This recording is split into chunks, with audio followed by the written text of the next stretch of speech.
Okay guys, returning to the pool house in Ohio. We fixed the front of the house. Now we're playing with the pool house. Let me know what you guys think.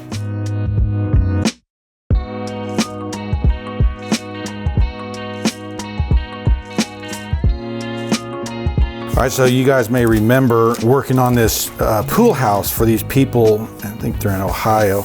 But this was the front of their house, and we were playing with, they said I could fix the front of their house because they kind of had this builder-esque looking house. And I remember I told you to take out the sticker, you know, timbering there. And they said they were going to fix the dormer because they didn't like that dormer.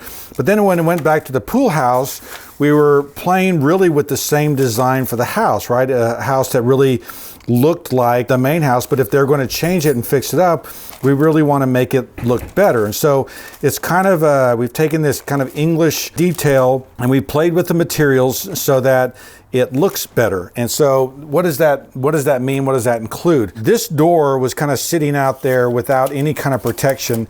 And a door like that sits right on the face of the house can get destroyed really over time. And so what I've done is I've kicked a little hip roof over top of it, give it a little bit of coverage, but it also helps that look just less naked out there. Anywhere there was brick, and they haven't hatched this brick properly, this brick looks like kind of thin siding, but it's really brick there. So we've got a brick and a stone house. And anywhere there is brick, I've introduced timbering in between it, right? And so I framed out that little section, that little bump out there, as well as this one with timbering as the framing elements so that it's cohesive in its design.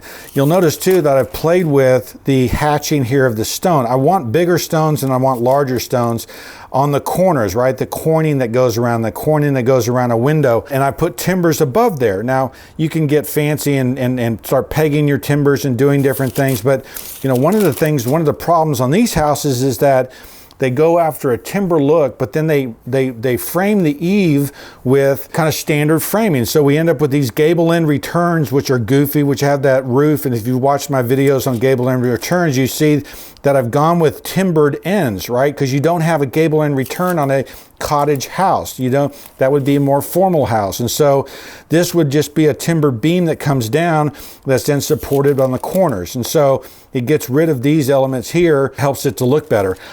They had a porch that went way out. And what I did was I did an intermediary porch so that's what you see coming in here, so that, again, there's protections against the windows.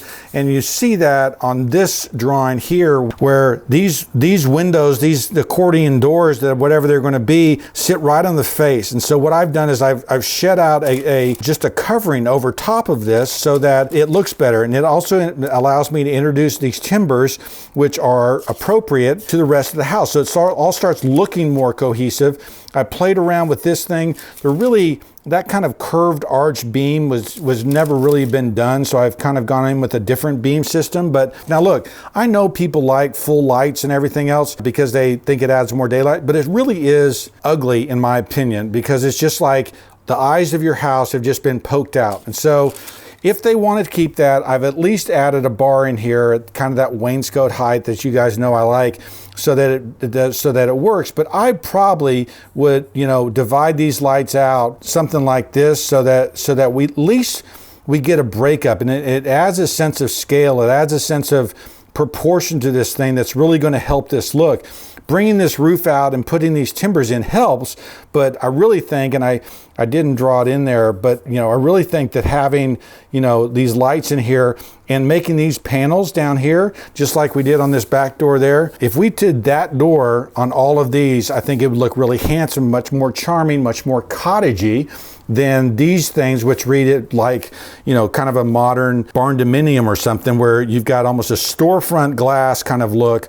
And I would like to break that up so it doesn't look so ugly. Here's our original house. Here's the look that we're looking for. And then fixing it in this way, I really think this becomes much more charming, much more appropriate. And you can see that just playing with some of these cottage French English details, where you got timbered, you got infill brick. I've done the bricks on different patterns. I didn't really play around with the windows, but I did play around with the doors, and I put the panels below the doors. That's a nicer look as opposed to all those lights. But timbering, scale of the stone, introducing a few of these elements, and they can keep the footprint of this house and it can still look much more appropriate to the rest of their house, giving this house kind of a more cohesive look, a better architectural story, a better narrative. Okay guys, what'd you think? We infused it with cottagey details, kind of made it better. I read all the comments, so let me know what you think. I think it improved it. I think it elevated it. I think it gave it a better narrative or story. I look forward to your thoughts.